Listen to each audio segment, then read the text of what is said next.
Hey guys, Machines ML here. Just want to show you this Black and Decker corded 13 amp electric lawnmower I got here. Looks like a race car. It's pretty cool. Looks like it's going 100 miles an hour while it's standing still. So this guy uses 110 volt AC power from the wall, and like I said, it's a 13 amp model. It's probably about as heavy as you can get these days.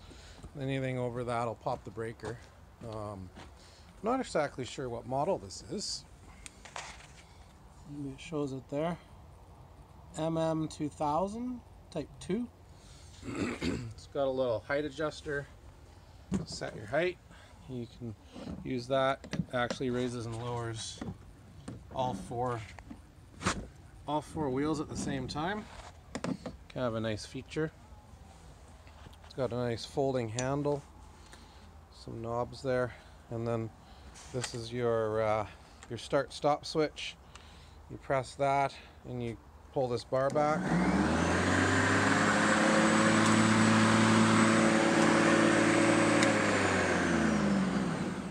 It's also got a brake, which is nice. It stops the blade when you let go of the handle rather than let it continue to spin until it stops.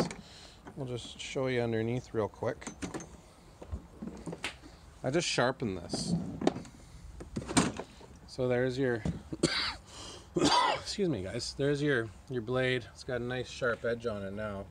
I don't know if you can see that, but you can see it's got a brake. It's locked so it doesn't spin on you. There's the cooling fan. But yeah, this is a neat mower. I think it's what, 17 inches cut, maybe 18 inches cut. I think it might be 18 inches cut. Replaced the old MM875 that never died. This is a little bit different. That switch actually really looks like a MTD brand switch I've seen on a lot of mowers, which has been not a good switch. So we're gonna see if that lasts with this machine. But yeah, it's kind of cool. Black and Decker 13 amp corded lawnmower. Pick one up. These are great. Race car. Thanks for watching.